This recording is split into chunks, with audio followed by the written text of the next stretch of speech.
Egypt, one of the greatest civilizations of the ancient world. 2 centuries of Egyptology, of exploration and excavation, have unlocked incredible secrets and have revealed fabulous discoveries. Now, using state-of-the-art techniques and the very latest research, these finds are being revisited, re-examined. For the first time, the world's leading experts have come together to reveal the ultimate list: the 10 greatest discoveries of ancient Egypt.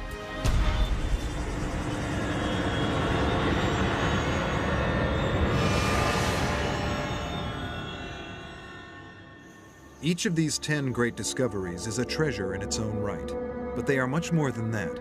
It's a key, a way in, to one of the most extraordinary civilizations that our world has ever seen. These discoveries are really doorways into the past, and they permit us to see how the ancient Egyptians lived, how they thought, what they did.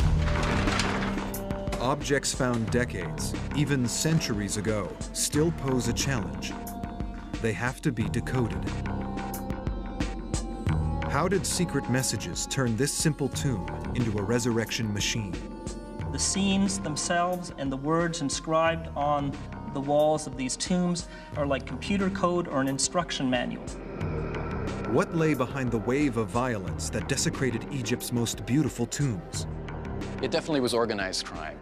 Well-structured, organized groups of men. They built on a scale that would not be equaled for thousands of years. How did they do it? No one is entirely sure how people, using very simple tools and a lot of sweat, managed to construct such an astonishing monument. Across 30 centuries, their culture survived repeated invasion, outlasted all its rivals. The Egyptians had such a strong sense of culture, such a long history, that really they changed the invaders more than the invaders changed them. They created a superpower that dominated for longer than any other in history. Now, science, technology, and the latest research will reveal the lives and the minds of the Egyptians. Dr. Zahi Hawass is the highest-ranking archaeologist in Egypt today and is guardian of all Egyptian antiquities. Working with a team of leading scientists and traveling from one end of the country to the other, he will guide us through Egypt's greatest discoveries. We are taking you in an adventure that you will never forget in your life. The first discovery reveals the ingenious piece of technology that allowed Egypt to become one of the greatest ancient civilizations. This discovery was a miracle. It shows the skills of the Egyptians. And remarkably, this technological breakthrough is locked inside a boat.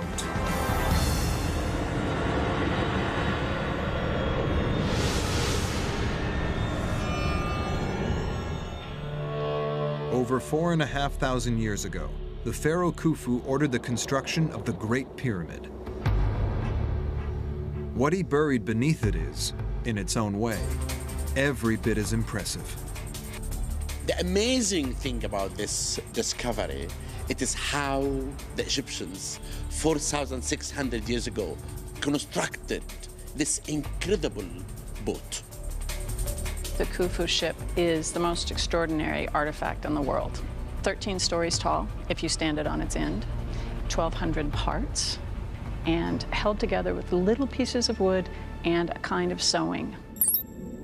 The site at Giza had been excavated many times. But this find was made by chance. The discovery happened by accident completely. Many of the major discoveries always come with luck. It was 1952. Archaeologist Kamel El Malak was supervising the clear-up of an area right by the Great Pyramid. This south of the pyramid was completely covered with debris and stone rubble. Then they began to clean the stone rubble. As they were clearing, they found these large slabs of limestone that were very carefully laid. Curious, El Malak bored a small hole through one of them. When this man came and looked inside, he said to me, I did smell history. He'd discovered 41 huge limestone blocks, weighing between 17 and 20 tons. They covered a deep pit over 100 feet long. But it was the contents of the pit that excited Egyptologists. It was this huge pile of wood and rope and oars, which gave the game away. Why would Khufu bury a ship in the desert beside his pyramid? The answer tells us how the Egyptians saw death and what the pharaoh believed would happen to him. The pyramid would hold his mortal remains, but his soul would leave. It would be transformed. Khufu was a king and a god. So when he died, he became one with the sun god. Ascending to the heavens, the pharaoh would become one with the sun god Ra. Unified, they would make the sun's daily journey across the sky. They would be carried, the Egyptians believed, in a great boat.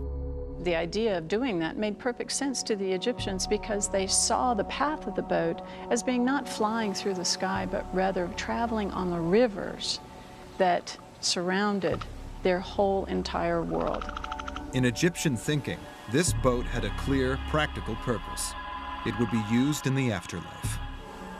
The Khufu boat was intended to carry its master through the heavens. It played a vital religious role. And this is a sign of something else, the fact that boats and water were central to Egyptian life. The Khufu boat is a fabulous testament to the importance of the Nile to the ancient Egyptians.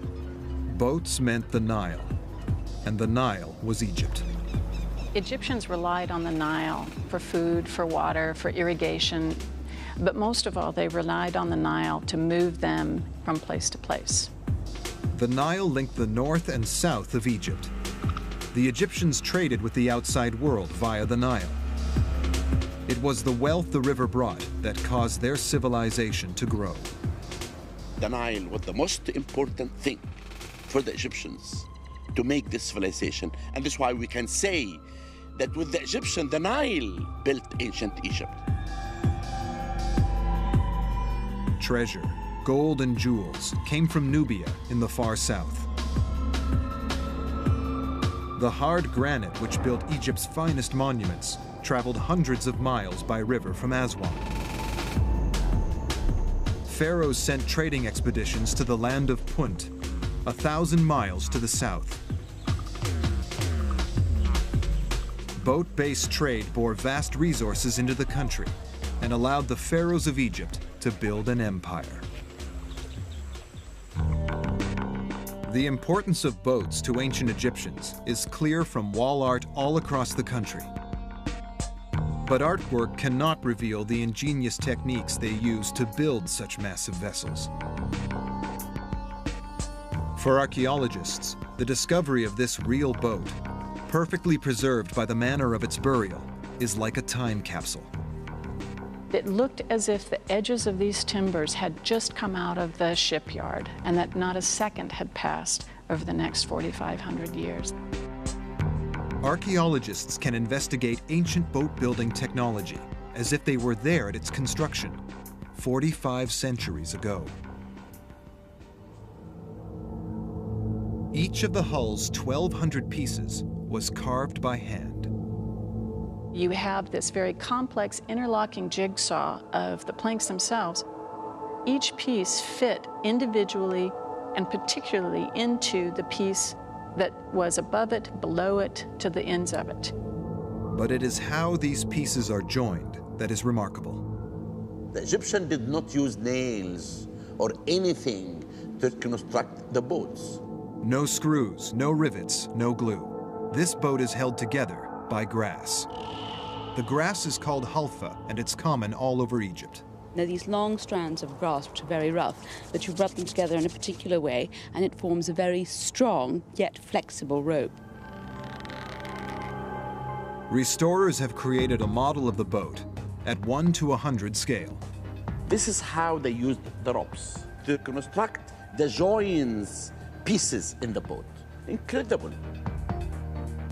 The development of this technique offered the Egyptians an advantage over other cultures. At the time that the Khufu ship was built, most other places that we know about were only making dugout canoes out of logs.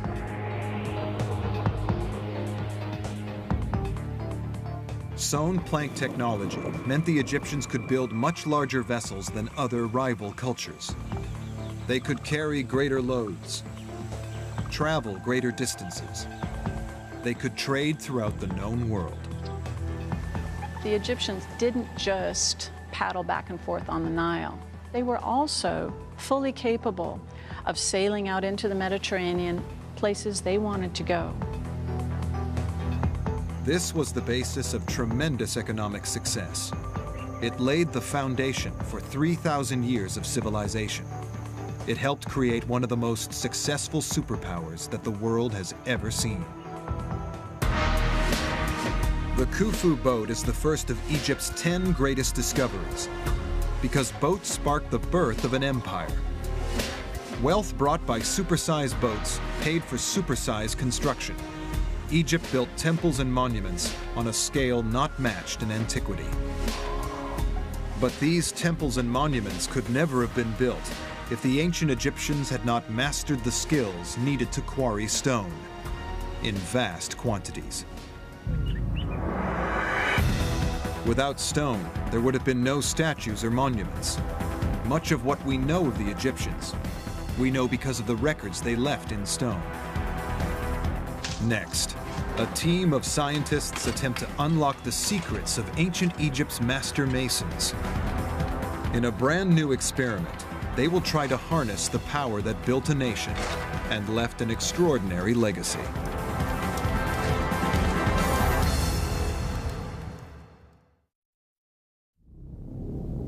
Egyptology's greatest discoveries give us a glimpse of an alien civilization, one that endured for 3,000 years. Its legacy is a series of constructions so large, so perfect, that they inspire awe even today. Scientists are trying to puzzle out how, when all that was available was manpower, the Egyptians managed to quarry vast blocks of stone. Blocks such as the unfinished obelisk. They left it in situ as an evidence to teach us how the Egyptians cut the obelisk.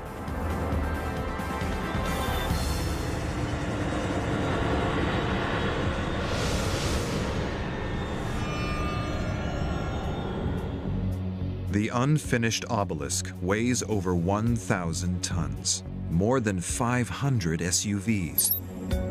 It lies in the ancient quarry of Aswan in Upper Egypt. The obelisk was never removed from its quarry. Archaeologists have tried to understand why, after so much work, it was abandoned. If finished, it would have towered 10 stories above the ground. Decorated with images and hieroglyphs, it would have stood as a vital component in a temple complex. The obelisk was the symbol of connection between the king and the sun god. Obelisks are pieces of precision spiritual technology. For the Egyptians, an obelisk was a symbol of the sun. It was the ray of the sun, so it was sort of a power conductor. Working like a spiritual lightning conductor, obelisks could collect and channel energy from the heavens. You had to have it in one solid piece of rock. If you had it broken, it would mean that the sunbeam was being broken, and thus you would shatter the power of the god. So when the engineers discovered a crack in the obelisk at Aswan, they abandoned it. A piece of bad luck for the ancient Egyptians, which is a piece of good luck for science. One of the things in archaeology that is almost as important as successes are the failures. Evidence on and around the obelisk is revealing how the ancient quarrymen excavated the massive stones. Like a 1,000-ton time machine, it offers a snapshot of 3,000-year-old work in progress. Using the evidence from the unfinished obelisk in a brand new experiment, scientists hope to demonstrate how this was possible.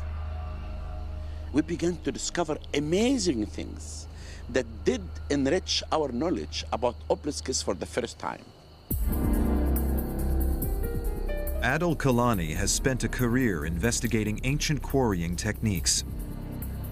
This is a good example for natural cracks in granite layers, which is really very important to looking for before to start working. Granite has naturally occurring fault lines where the rock is already weak. By identifying and targeting these fault lines, the ancient engineers could begin the process of splitting the stone from the bedrock. It would be the ease of chiseling rock, because you'd have to cut the face, you'd have to kind of break pieces out of it, but there'd always be this plane of weakness that would help separate the rock in an expeditious manner. In the second phase, laborers bashed handheld stone pounders into the fracture line to wear the rock down. These early sledgehammers were made of dolerite, a stone much harder than granite. But the technique took time. And time was a luxury that the quarrymen did not have. Pharaohs always wanted their monuments done in a hurry. Many pharaohs were worried that they simply wouldn't be around long enough. The average reign of a pharaoh was less than a decade, and no pharaoh would trust his legacy to his successor. You had all of eternity for your monuments to last, but you had a very short lifespan in which to get them built. From the sheer number of granite obelisks and statues across Egypt, it's clear that the ancient quarrymen found a solution. Beneath the quarry, the archaeologists found the clues which tell us what the solution was. What we have here, actually, it's all the story. It's like an open book. It tells us everything about what the Egyptian made. Within the strata are charred mud bricks, burnt wood chips, and heat-fractured shards of stone. From this, Adil believes he's worked out how Egypt's engineers accelerated the quarrying process. The Egyptian used fire to help them for splitting the stone. Heat from a fire would cause the rock to expand, and cooling would cause the rock to contract. This process weakens and can even split the rock. In theory, if the Egyptians could control this, they could split large sections of the granite. But Adil has not tested the theory till now. I'm excited to see the result because it's a new discovery. Exactly as the ancient engineers did, Adil selects a fault line in the rock.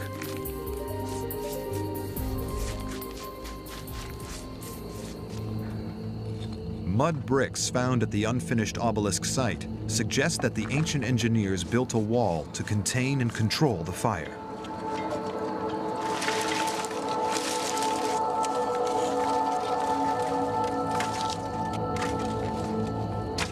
The fire raises the temperature of the rock to 800 degrees. This expands and stresses the rock.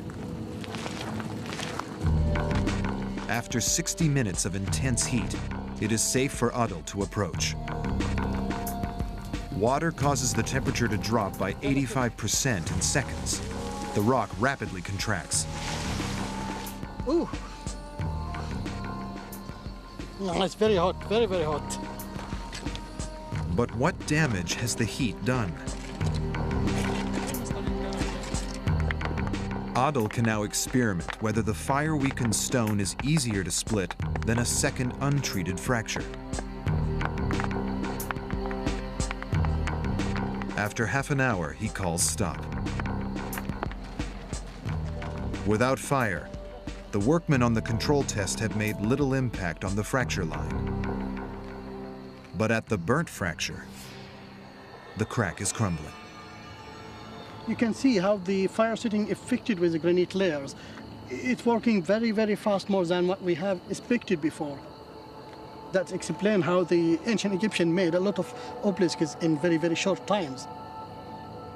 It's therefore likely that the way to quarry such large amounts of rock in such a short amount of time would be with the aid of fire.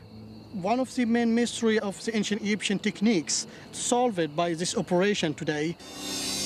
The unfinished obelisk offered the clues. Then experimental archaeology showed that the theory could work.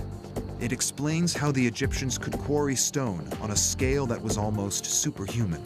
We discovered exactly how they did cut an obelisk. These great monuments still have the power to inspire awe. They were built thousands of years ago without any of our modern technology, and we're just beginning to understand how.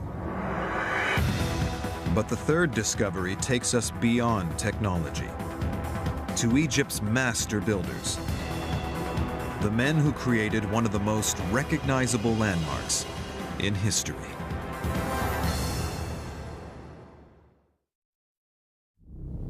The greatest discoveries made in Egypt reveal the secrets of a powerful and dramatic civilization that lasted for 3,000 years. The ancient Egyptians built some of the most impressive monuments in the world, and the most impressive of all is the Great Pyramid. The third discovery concerns the people who built it.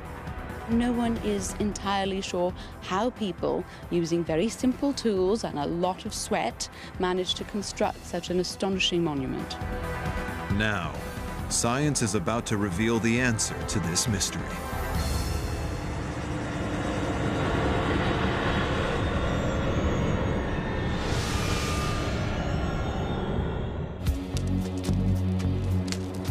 Until recently, a common picture of Egypt was a country where pharaohs and nobles commanded huge armies of slaves. But new discoveries redraw this image. They reveal a sophisticated social hierarchy and worker welfare, a society that would be recognizable to today's workers, union officials, bosses, and CEOs. The pyramids are located at Giza.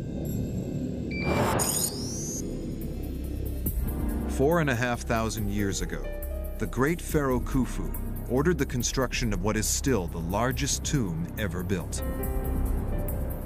Climbing 500 feet above a plateau, it weighs as much as 17 Empire State Buildings.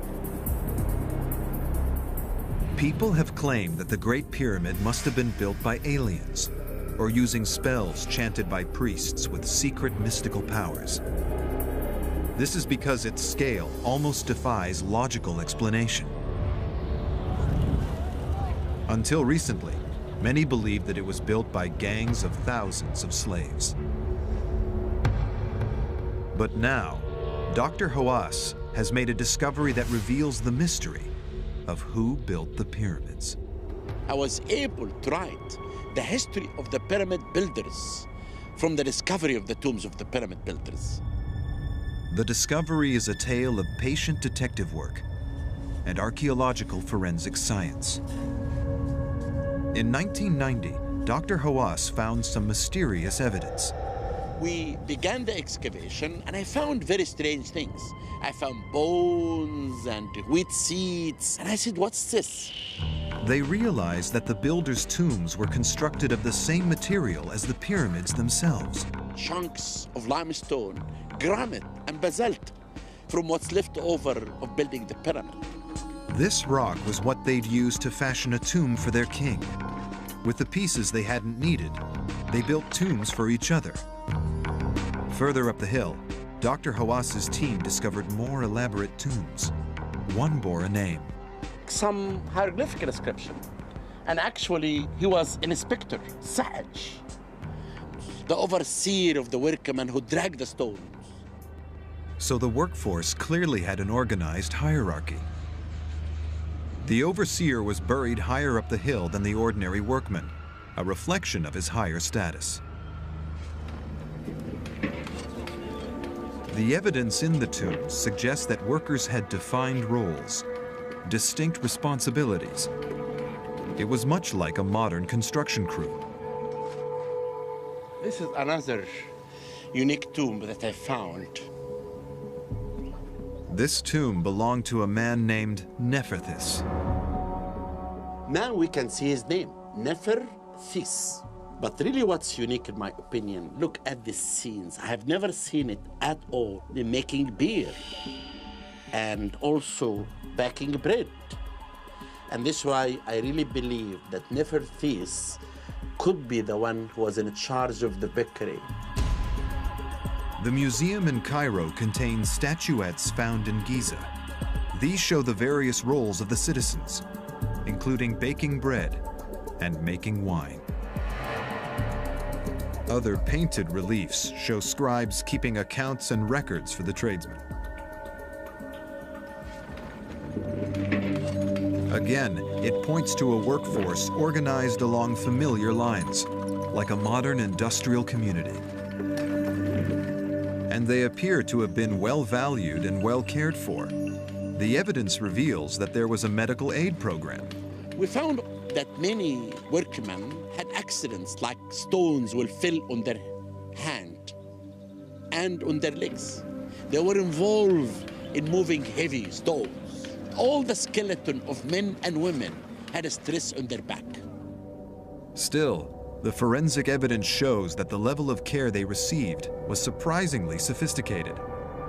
Janet Monge is a physical anthropologist who specializes in the study of ancient bones. We see the shafts show clear evidence that at some point, well before the death of the individual, the bone was actually fractured. The bones are set really well to each other, probably were immobilized for a period of time. And, we would say, by today's standards, these are really superb healing process in these individuals. He did a good job. Clearly, these workers were highly valued by their employers. Being a worker was a rare privilege. You were well paid, you were well looked after, and it was in fact a cushy job. The pyramid builders' tombs reveal an organized structure of professionals and skilled artisans working within an ordered workforce. They were supported by a sophisticated employee welfare system. This discovery can prove one important thing, that pyramids were not built by slaves.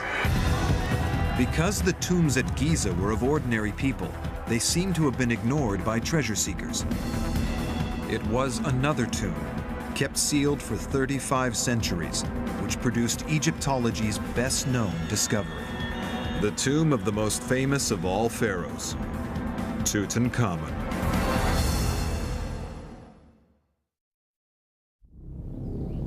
Ancient Egypt is one of the most long-lasting civilizations in history.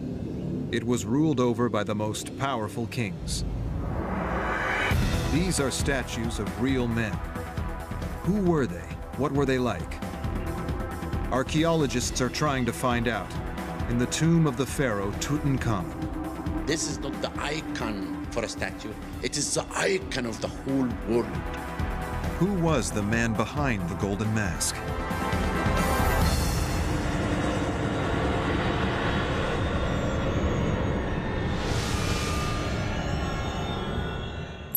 The Valley of the Kings, on the west bank of the Nile. The Valley of the Kings contains 63 tombs. But for centuries, the one belonging to Tutankhamun lay hidden. In 1922, the great explorer and Egyptologist Howard Carter set out to find it. Howard Carter stayed for 5 years, 5 seasons, trying to find the tomb. Until one day in the morning, when the workmen began to clean around, they found 15 steps lead to the entrance of the tomb. The tomb descended 30 feet into the limestone rock of the valley. The end of the shaft was blocked. Carter punched a hole. And he saw in this room wonderful things. The tomb contained not only the body of the pharaoh, but over 3,000 treasures buried with him. Ever since, the tomb has been a magnet for Egyptologists, examining and analyzing the mummy and its treasures. And now, archaeologists can go deeper than ever. They can see the boy king as he's never been seen before. Archaeologists are using modern medical science to study his 3,500-year-old body.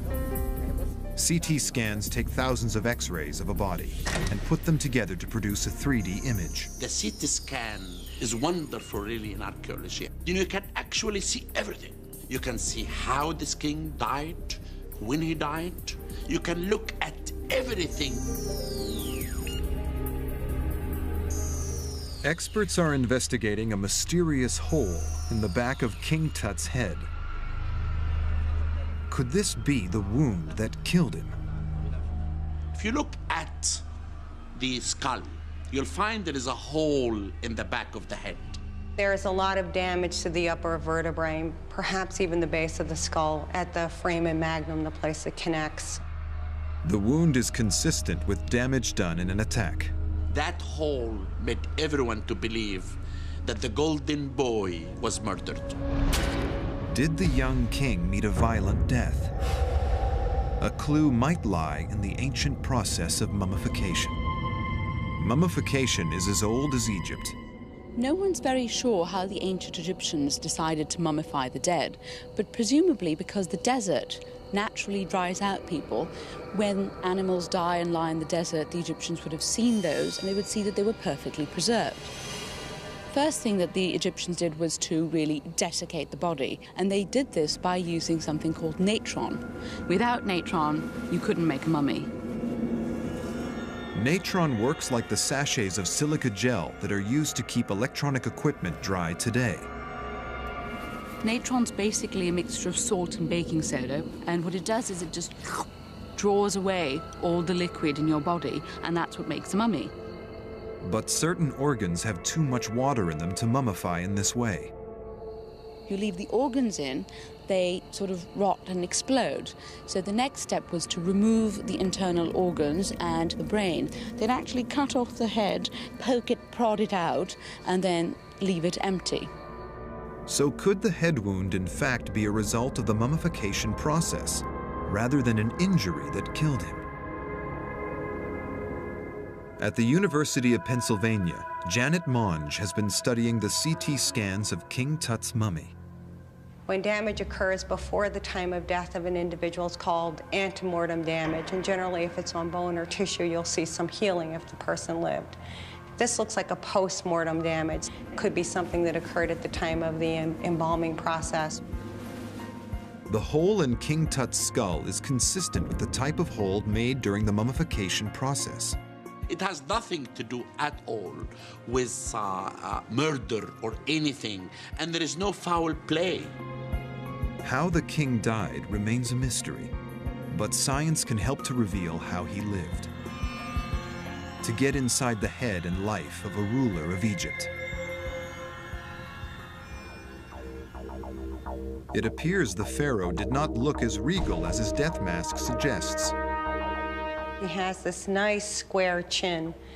Except for that, his face is quite slender, quite slight. Of course, I don't think you would want to make fun of the king, but if the king was in a schoolyard, I think that he might be the kid that you gave the little nickname to, like Bucky or something like that.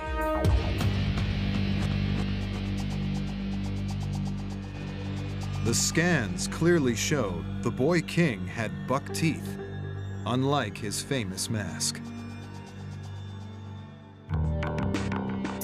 The treasure with which the boy king was buried is revealing more insights. Tutankhamun's tomb has produced more riches than all the discoveries of Egypt put together. This famous mask was buried with 6 whole chariots and millions of dollars worth of gold. But what makes this burial unique is the fact it was found absolutely intact. Beyond the sheer razzle-dazzle bullion factor of all this gold that is measured in hundreds of pounds practically, we have a complete set of burial equipment of a pharaoh of Egypt. The artifacts go some way to reveal the personality of the pharaoh. They were designed to the same standard as those he would have used in life.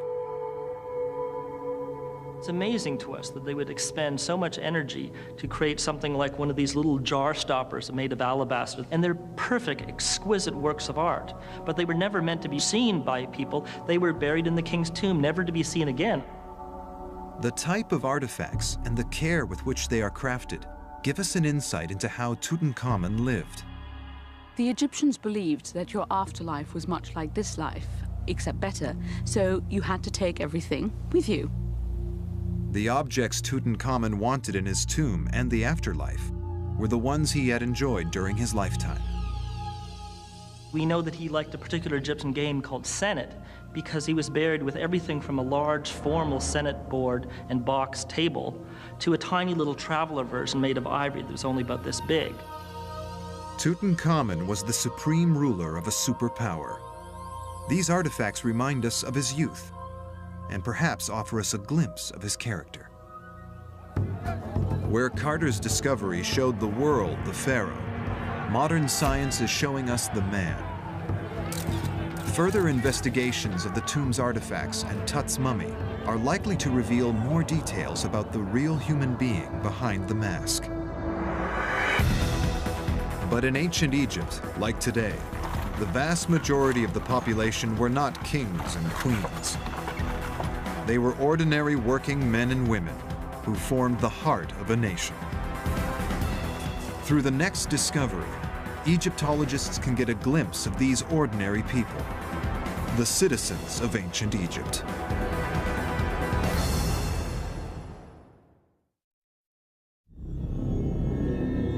Ten great discoveries made in Egypt reveal an extraordinary civilization. But while the ruins that stand let us see what ancient Egypt looked like, it's much harder to know how its people behaved. It really is a peephole, a voyeuristic peephole into life in ancient Egypt. The fifth discovery offers a chance to understand the lives of ordinary citizens in the town of the tomb builders.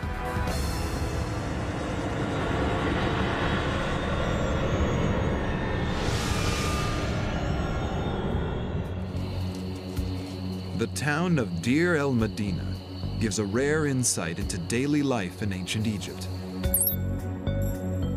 It stood on the west bank of the Nile. The remains of an uncontaminated Egyptian town make a rare and very valuable discovery. Deir el-Medina remains pretty much untouched as the villagers left it, so this is really a huge resource for archaeologists in reconstructing the lives of ancient Egyptians. It survives because it was built of stone.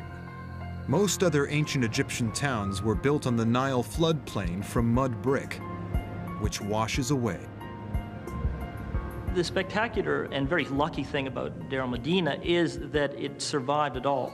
It was home to 280 people, and it was built in an unlikely location. It's high up in the desert, an hour's walk from the Valley of the Kings. This leads archaeologists to believe that it was purpose-built to house the people who worked in the valley. They were charged with the building, the constructing, and also the decoration of the king's tombs in the valley.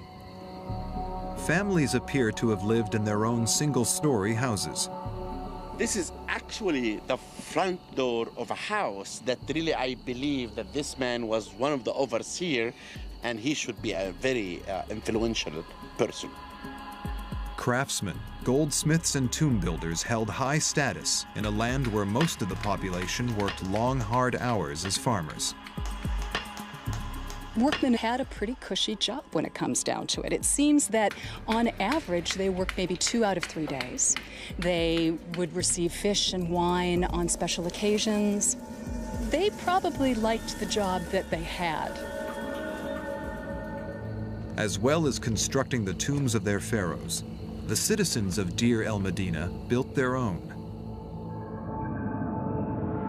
And by examining artwork on their walls, archaeologists can begin to piece together the lives of the people who lived there. We can really actually learn a lot about daily life from Deir el-Medina tombs. The art shows a thriving community of prosperous and successful individuals. But the paintings on the walls reveal how the villagers wanted to be seen, not how they actually were. When you look at the tombs, when you look at the monuments, they're on their best behavior, dressed in their Sunday best, living an ideal life. But it's an ideal. But there is further evidence that offers clues as to the private lives of the citizens. All kinds of things are going on, stuff that they didn't necessarily want you to know about. The clues are everywhere. The whole cliffs around the city are limestone. So any piece of the mountain that comes off at a nice flat angle like this is a potential riding surface. And this potential was fully exploited by the residents of Deir el-Medina. For the ancient Egyptians, we can compare this to a Post-it note. They were able to use these just by stooping down and picking up a piece of stone off the ground. There you go, writing material. These shards, known by the Greek word ostraker, were used to document both official records and private notes. The fact that ostraker were used to send messages between friends provides experts with unique insights that were previously unknown in the archaeological record. We can see the real Egyptians essentially letting their hair down. Ostraker reveal how they spent their personal time. They like to drink, they obviously like to fornicate, and they love to gossip. From this ostraka, you can reconstruct the life 3,000 years ago, how they lived and everything about them from the inscribed limestone. The evidence at Deir el-Medina reveals that its residents had lives not unlike our own. It tells us for the first time this discovery, not about kings and queens as we know all the time, but tell us about the common people and the life of the common people. But they lived these lives amongst the tombs of the dead. The Egyptians were a very spiritual people. They believed that the dead continued to influence every aspect of life in Egypt, from beyond the grave. For the 6th of Egypt's 10 greatest discoveries, Dr. Hawass will reopen a tomb that has remained closed to the public for decades. He'll discover what the Egyptians believed was a 300-yard-long magical supercomputer.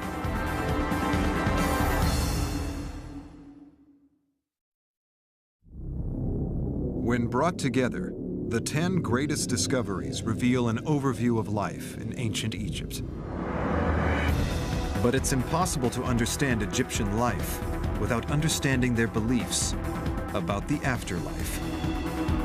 The 6th discovery, the tomb of Seti I, offers an incredible insight. What we have here is essentially the Hitchhiker's Guide or the rough guide to the afterlife. Investigations here are revealing the secret code that turned a simple hole in the ground into a resurrection machine.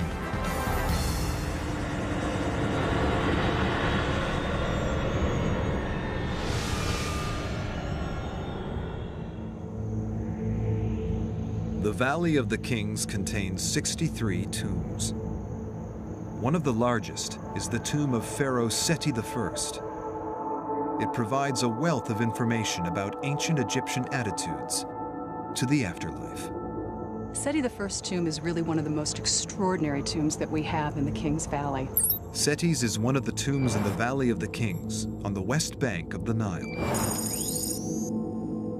Late in the summer of 1817, an Italian explorer called Giovanni Belzoni arrived at the site.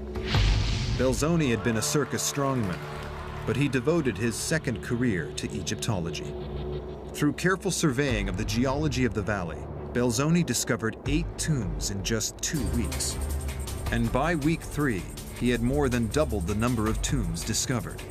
Nevertheless, it wasn't until the morning of October the 16th, 1817, that Belzoni made the find that would seal his reputation. When Belzoni found this tomb in 1817, it was a miracle. His eyes was shining. He found a small corridor, and he thought it's intact tomb. To protect the wall art from the moisture and visitors' breath, Seti's tomb is closed to the public. But in his unique position as the head of the Egyptian Antiquities Service, Dr. Hawass is the only person in the world with the power to order the tomb to be opened.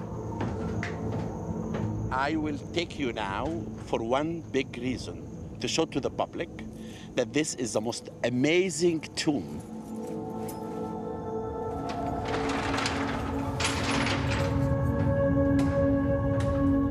The entrance sweeps down through the bedrock. The tomb, it's deep cut in the rock, more than 300 feet. It contains some of the most spectacular artwork in all ancient Egypt. Every available surface is painted.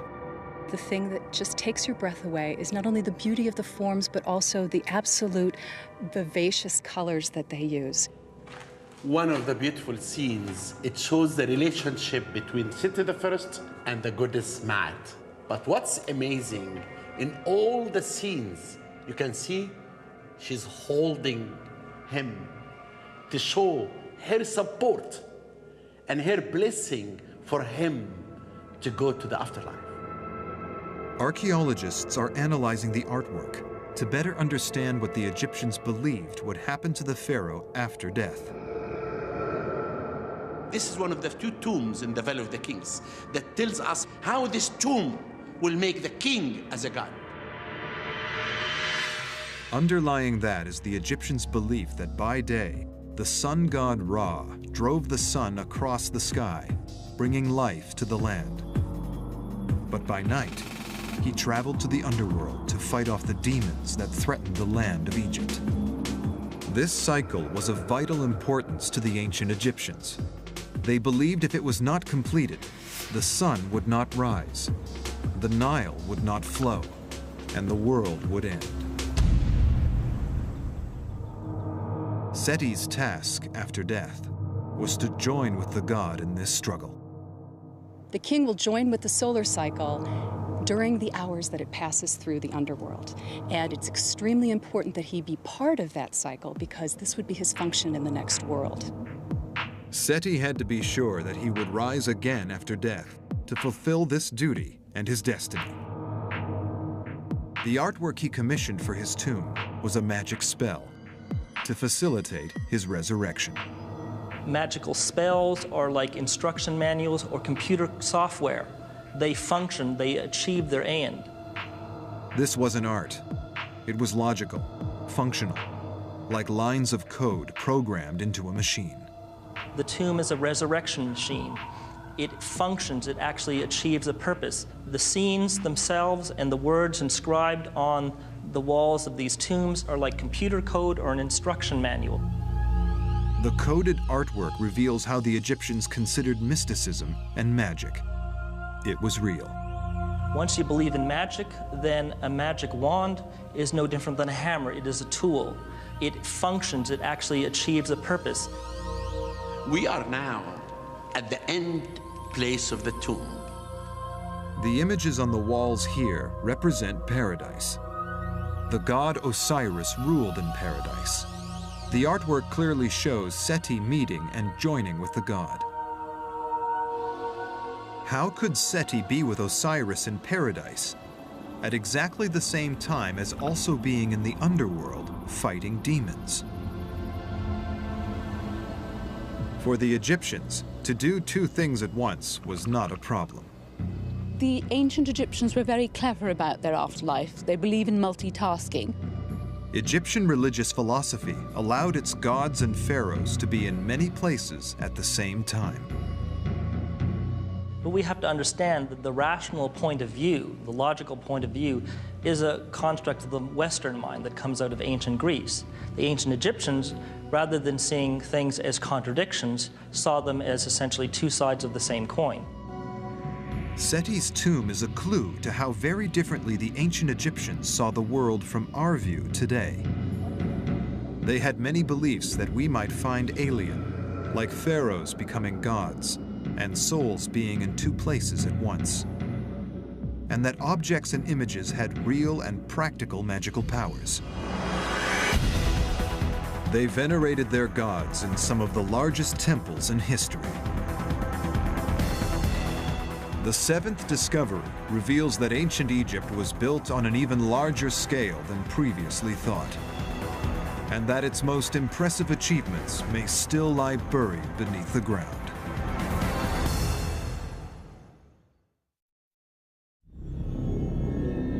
Ancient Egypt's 10 greatest discoveries reveal the secrets of a world that flourished 5,000 years ago. But some estimates suggest that 70% of Egyptian remains still lie buried underground. Egypt is unique among any civilization in the world, that the whole country, there is buried temples and tombs under the ground. Monuments, like the lost temple of Akhmim.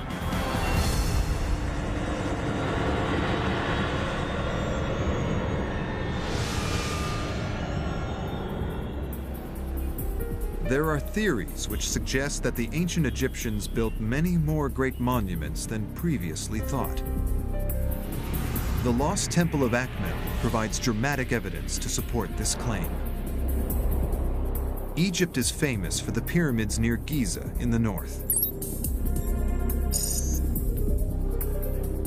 Visitors also flock to the expansive temple complexes in the south, at Luxor.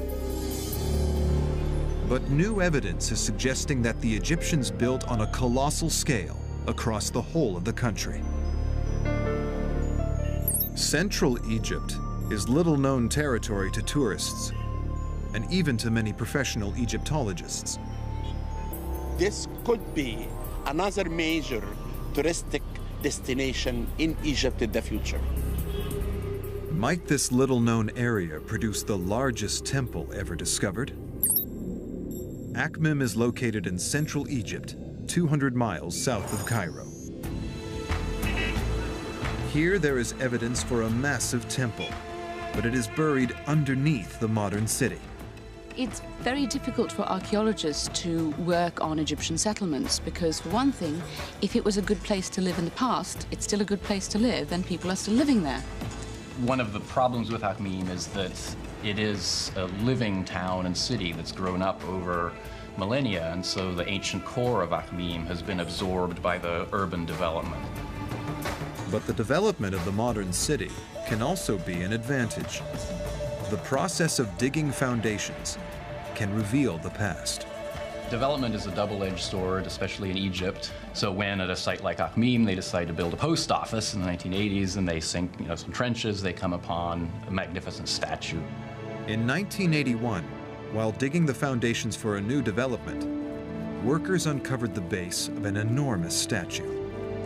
The statue was of Ramesses the Great, one of Egypt's most powerful pharaohs. The height of this statue could be more than 180 feet. It was huge. Only 60 yards away, another massive statue was discovered. We are in front of the feet of the largest, the most complete, beautiful statue of a female lady ever made in ancient Egypt. The statue is of Ramesses' wife, Meret Amun. Many believe that she was the queen who found Moses in the bulrushes and brought him up as her son. The scale of the two statues are a clue to how big the temple may have been. But whatever other ruins exist are buried beneath the modern town. Archaeologists must discover what lies there without digging. Egyptology is a very rigorous science because it doesn't just involve excavation, it also involves a great deal of analysis. The expert's first clue is in the writings of travelers from over 1,000 years ago. They tell of a colossal site at Akhmim. When the Arab travelers came to Egypt in the 9th century AD, and they explained that they came to visit the temples at the sunrise and they left at the sunset. The sun had time to rise and set again before I finished exploring the ruins. A second clue to the scale of the construction is that all temples in Egypt followed a similar plan. Temples in ancient Egypt are the abode of the gods. They're the point where the divine realm connects with the human realm. In the architecture, they model ideas of the cosmos, and there's sort of a formal layout of ancient Egyptian temples. As churches, mosques, and temples, even today, follow a prescribed standard layout, so did the temples of Egypt. So if archaeologists analyze a fully visible temple, they can apply this knowledge to the site at Akhmim. the Temple of Amun-Ra, 100 miles further south in Luxor. In analyzing the standard layout of Luxor Temple, archaeologists can base their predictions of where the rest of the site at Akhmim is buried. Mansour Bourek is a specialist in temple design. I think the Temple of Akhmim was bigger than this, but it has the same layout which we have now in Luxor Temple. A standard temple layout always begins with a long paved avenue. This leads to a massive gate flanked by 2 statues. And at Akhmim, this is where the statue of Ramesses would have stood. Inside is a courtyard. This would have been the location of the statue of Queen Merit Amun. But this is only the beginning. There are further courtyards, stretching 800 feet to the inner sanctuary of the temple. The layout of Luxor Temple can be applied to Akhmim. I have an image of the site here on the computer. By matching the locations of the Akhmim statues to the Luxor Temple plan, Dr. Wegner can estimate the true scale of Akhmim Temple. A sense of the scale of the temple can be hinted at by the soccer field located in the upper right-hand side of the Google Earth image. You can see that the probable extent of this New Kingdom temple encompasses maybe 4 or 5 times the length of that soccer field. In doing so, you get a sense of, quite a massive temple. Even without full excavation, by using this analysis, archaeology can affirm that the temple at Akhmim was built on a massive scale. This could be the beginning of the temple, and the sanctuary should be under the houses here. More excavation and development must be done before the extent of the temple can be revealed for certain. We'll be able actually to discover the whole temple. But one thing is clear, a new picture of ancient Egypt is being revealed. A larger and more developed country than previously imagined. A continuous band of development along the entire length of the Nile, not just at today's famous sites in the north and the south, but right through central Egypt too. Evidence of a civilization more impressive than had ever been thought. And the most successful ruler of this superpower was Ramesses the Great. Discoveries on the walls of one of the most impressive temples in Egypt reveal the dilemma that nearly destroyed his role as pharaoh.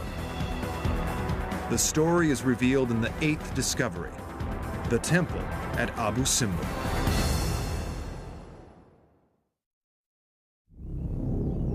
From tombs to temples, the mysteries of ancient Egypt have enthralled the world for centuries. One of the most significant is also one of the largest. Fronted by 4 statues of Ramesses the Great, the temple is Abu Simbel. The epitome of Ramses' ego, if you will, or Ramses' godhood, the spectacular nature of his achievements has got to be Abu Simbel.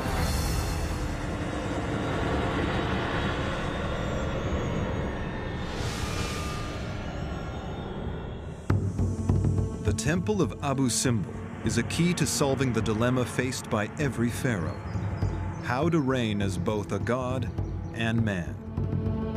Artwork on the walls tells the story of how close the great pharaoh Ramesses II came to failing in his mission. Abu Simbel is in the south of Egypt, near the border with modern-day Sudan. Hewn out of the rock are 4 giant statues, and every inch of the temple's walls are covered with illustrations depicting the triumph of the pharaoh.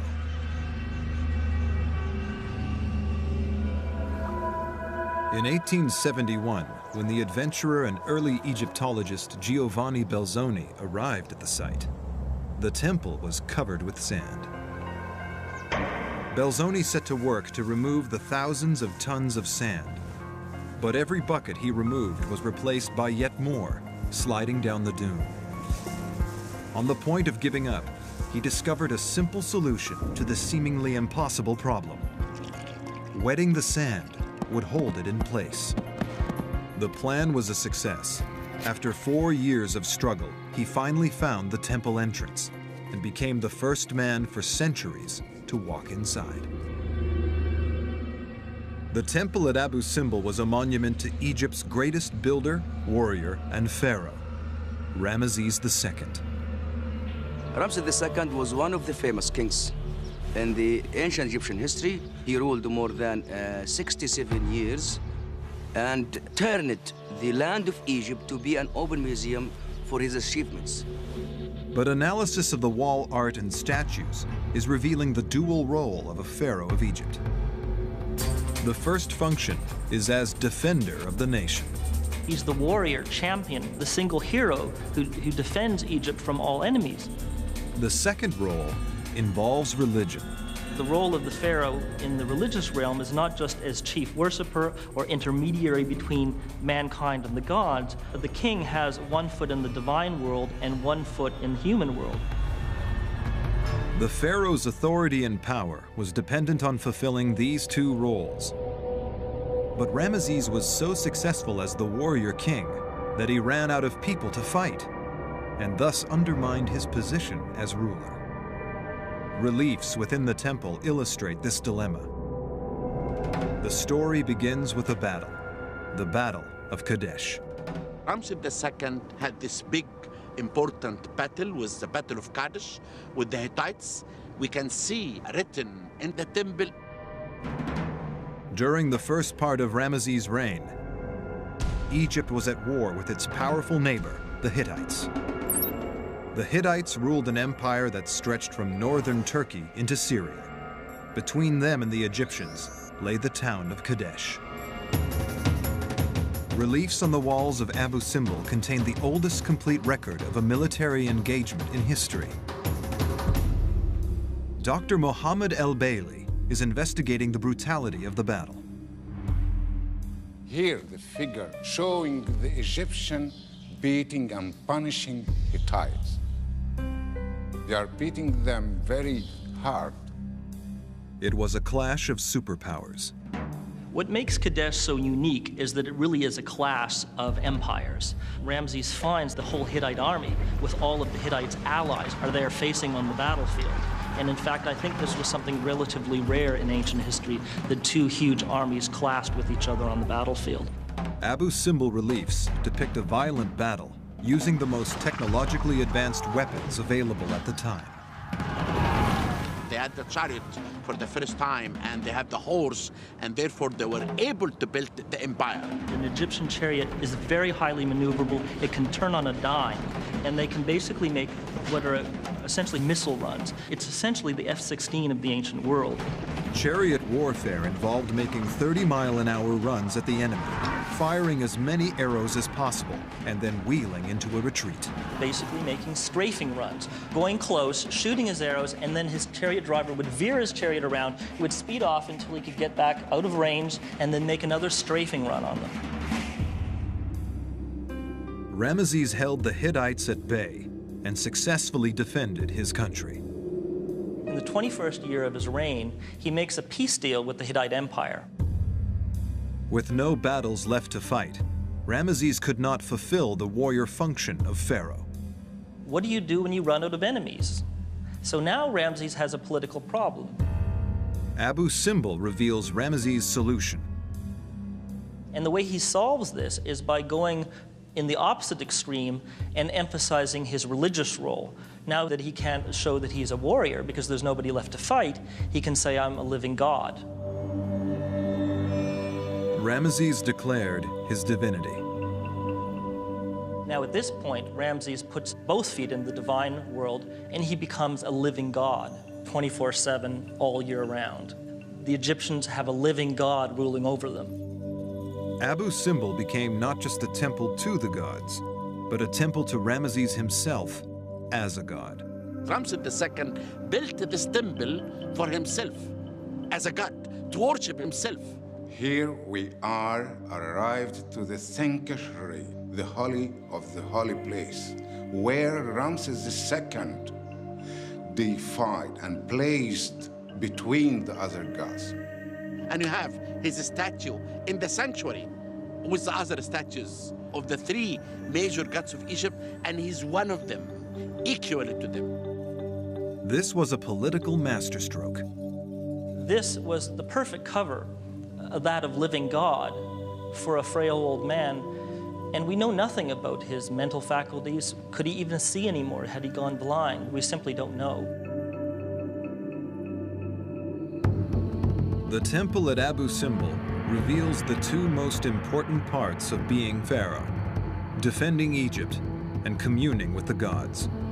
It reveals how Ramesses solved the problem of being too successful at the first role, that of defender, by becoming a living god. The penultimate discovery of the top 10 continues the story of the great pharaohs in the years after they died. It is a turbulent tale involving organized crime, robbery, murder, and state-sanctioned terrorism, and reveals the mystery of the missing royal mummies.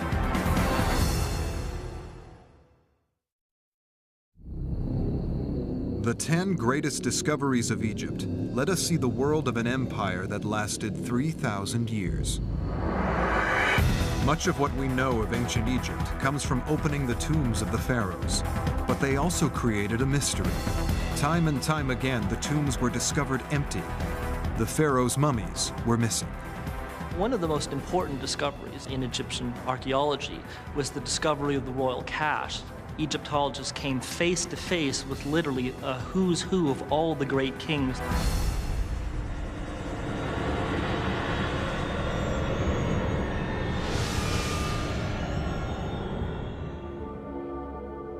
The discovery of the cache, or hiding place, of missing royal mummies reveals insights into the political state of Egypt at the height of her power. A story of organized crime and state-sanctioned terrorism that nearly destroyed a nation. The evidence lies on the west bank of the Nile. The Valley of the Kings contains 63 tombs for some of the greatest pharaohs of Egypt. Nearly every tomb has been discovered empty. The treasures and mummies gone. But about 3 miles away from the Valley of the Kings is another canyon. It contains no tombs, and it was thought, no secrets. Then in 1890, a shepherd was searching the cliffs for a lost goat. In a crevice halfway up one of the cliffs, he came across the entrance to a cave. And when he entered inside the shaft, he saw a corridor, maybe more than 200 feet, cut in the rock. Inside were the remains of over 50 different burials, including the mummies of some of the greatest pharaohs in history. To solve the riddle of why the mummies were there, archaeologists must look at the political and social state of Egypt 3,000 years ago. Drought and infighting between rival political factions was bringing the country into a state of anarchy. All these problems, the ecological, political, foreign invasions, you basically have a case of systems collapse. When a complex governmental system is facing multiple threats, multiple problems that it can deal with one-on-one, but when they all happen at the same time, the system can't take it and the whole thing cascades and fails. Society broke down. The population was facing famine and poverty. The need for gold drove the people to the one place they knew they would find it, the tombs of the pharaohs. At night, people used to go inside to look for mummies and enter inside the tombs and rob everything. These acts of sacrilege were born out of desperation. Once that line between civilization and chaos is crossed, nothing, not even belief in the gods, fear of sacrilege and fear of eternal damnation will prevent you from robbing tombs and violating temples. But this was not the work of random criminals. It definitely was organized crime. It was well-structured, organized groups of men with even sort of an internal ranking system amongst them. Tomb robbery as kind of a growth industry, really. This created one of the first examples of organized crime in history. Literally everybody gets into the tomb robbing business. Everybody's in on it, from the highest officials, if not involved actually in robbing the tombs, then turning a blind eye and getting a golden handshake. But there were some priests at the Temple of Luxor who still saw themselves as the guardians of the Egyptian religion, the temples and the tombs of the pharaohs. They set out to rescue and hide the mummies. They want to protect the kings. They took all the mummies, they buried them here. Even away from everyone. They did not reveal the secrets to anyone. The fact that the priests saved these mummies allows scientists to study the physical remains of some of antiquity's most powerful rulers. If you close your eyes and you go back thousands of years, you can imagine this living king. After the mummies were discovered, they were taken to the Egyptian Museum in Cairo, where they are cased in sterile conditions. If you enter inside this room now, you see dead bodies, and you look at them, you get scared, and you laugh, and you cry, and you smile.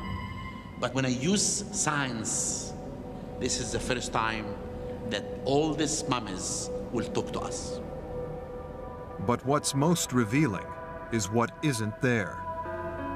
Pharaohs were buried with priceless treasures, but none of these mummies were found with any valuables. When you look at these stripped down coffins, you find that the gold and other jewels and finery has actually been systematically taken off of some of them. This offers evidence for a high-level conspiracy theory. When somebody's robbing a tomb in the middle of the night and is afraid they're going to get killed, or the god is going to strike them down, they are going to be in a hurry, they're going to be scared out of their wits, and they're going to just grab whatever they can get and run.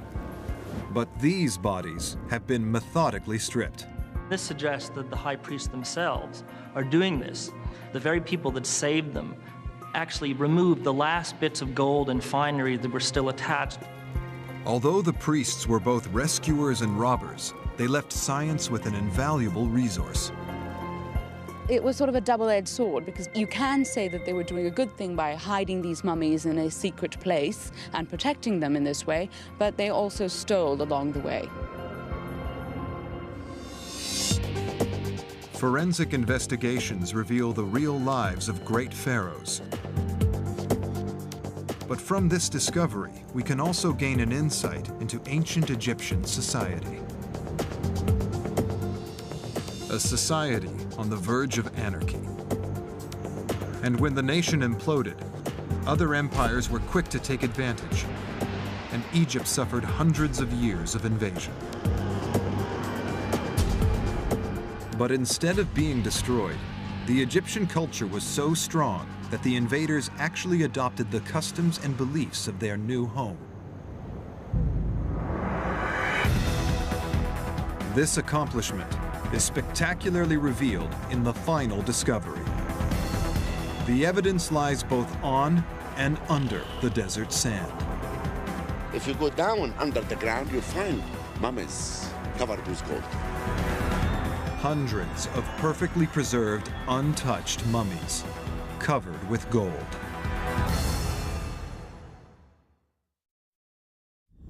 For centuries, the ancient civilization of Egypt has captured the imagination of scientists, archaeologists, and adventurers. Now, guided by Dr. Zahi Hawass, a team of experts has selected the 10 greatest discoveries that tell us about this extraordinary civilization. Even in its final decline, the ancient Egyptian culture created something which, when discovered thousands of years later, would still inspire awe. A field of mummies, still untouched. If you look around you, right or left, or any place, you will dig and you will discover mummies.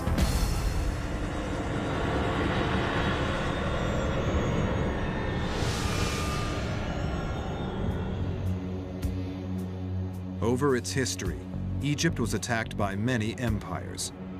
The evidence says that Egyptian culture had the strength to resist and endure. Egyptian culture, Egyptian society, Egyptian religious beliefs conquered the conquerors. The Bahariya Oasis in the Western Desert. The first clues that this area is unusual lie on the sand itself. Bones and skulls litter the valley floor. The skeletons belong to buried corpses. They have been dug up by wild animals, a sign of what secrets lie beneath the sand. The discovery was made not by an adventurer or an archaeologist. In fact, the discoverer could not even speak. The discovery happened by accident. In 1994, a donkey got lost in the desert.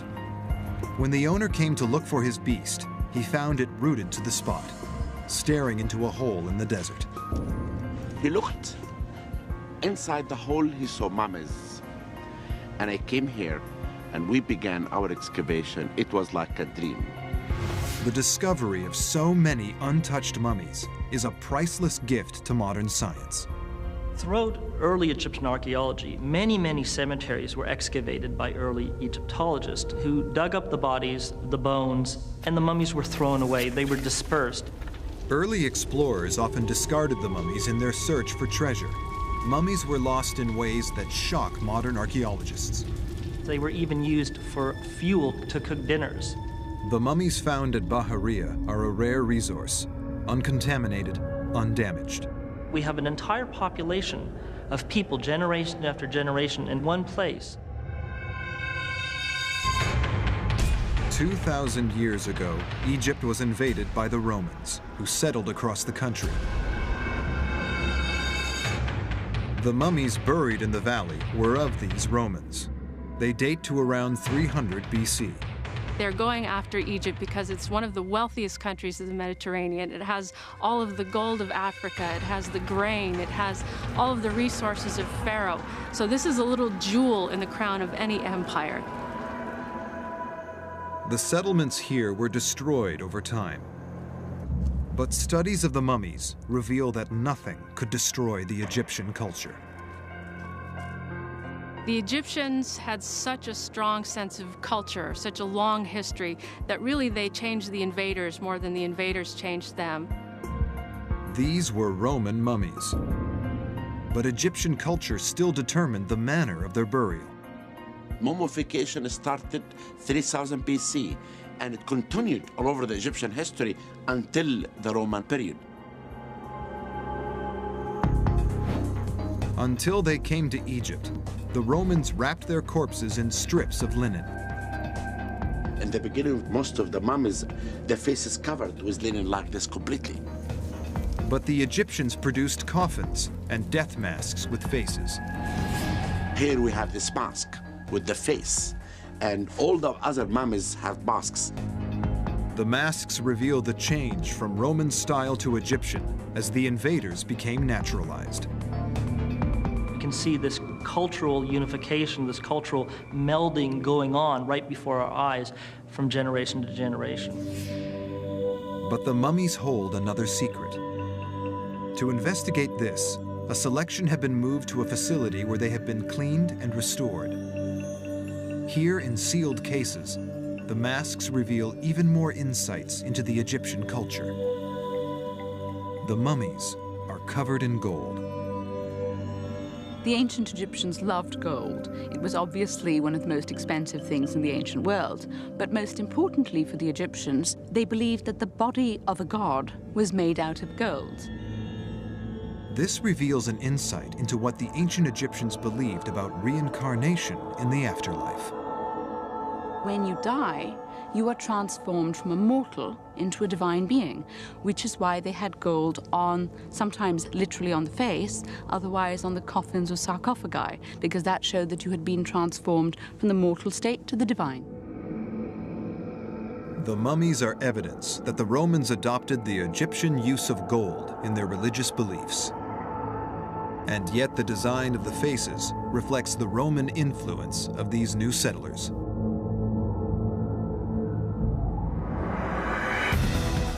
The golden mummies are evidence of the fusion of the Pharaonic and the Roman into the new Egyptian civilization.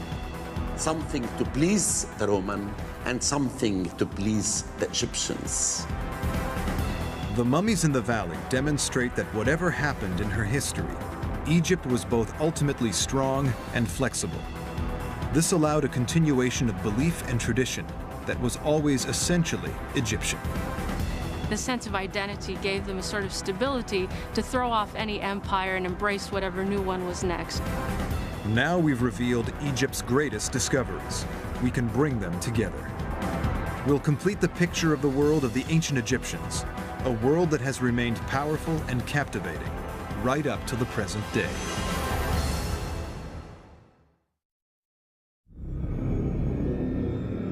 Discoveries from ancient Egypt have spanned hundreds of years of adventure and exploration. From early adventurers to forensic scientific analysis, each discovery has shed a new light on a civilization that began 50 centuries ago. The ancient Egyptians were simply the most fascinating and entertaining people that ever lived in the ancient world. But Egyptology holds more than fascination for academics and scientists. It has a resonance that affects the modern world, even today. The ancient Egyptian legacy is still alive, 2,000 years after the civilization itself collapsed. They are the mother of many, many cultural traditions that we consider our birthright, even in America or European context today. One of the most important legacies left to modern life by the ancient Egyptians is the science of medicine. The earliest record of a professional physician in history was a man named Imhotep, working in Egypt nearly 5,000 years ago. The surgical skills of the ancient Egyptians were developed, not to keep a person alive in this life, but for a completely different reason, to preserve them for the next. Studies made on the mummified bodies of pharaohs have revealed the great expertise the Egyptians developed in dissection. Successful mummification was a complicated procedure that involved careful removal of key organs without damaging the body itself. Just as in many types of modern surgery, it required a deep knowledge of anatomy. In some cases, this knowledge has been passed down unchanged through the ages, right into modern medical textbooks.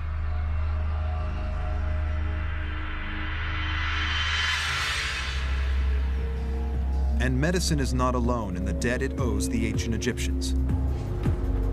Modern engineering and construction techniques rely on the knowledge developed along the Nile Valley over 4,500 years ago.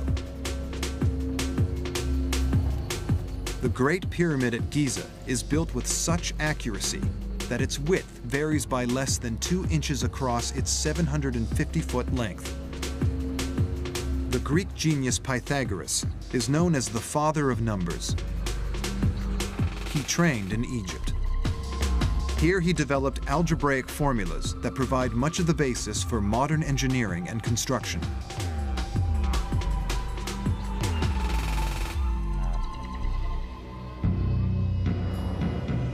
The more modern scientists explore the world of the ancient Egyptians, the more they reveal the debt that we owe this civilization.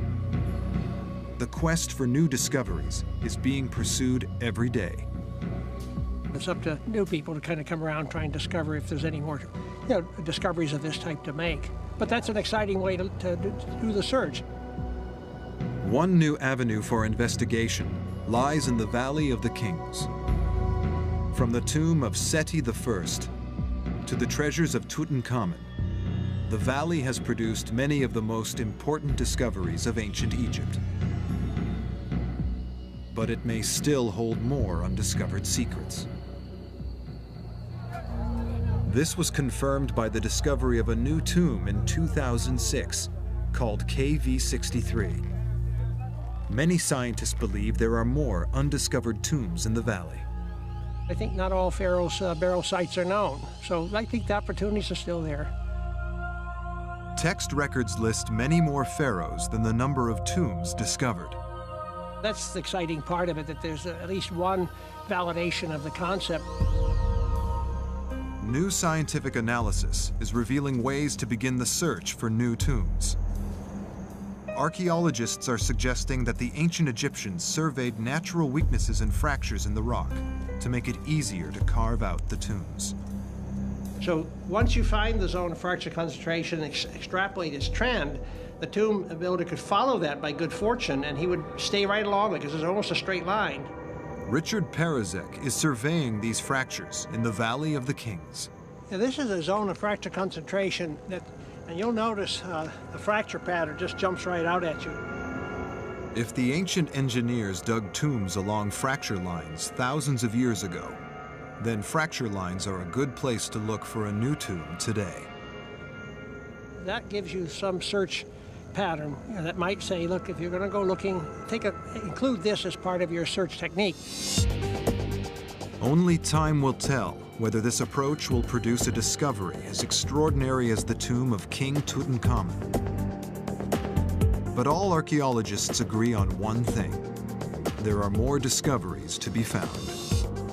Future generations will have a different idea of the top 10 discoveries and their importance because of the scientific methods that continue to evolve in archaeology. As scientists follow in the footsteps of early pioneers like Carter or Belzoni, they continue to make new discoveries.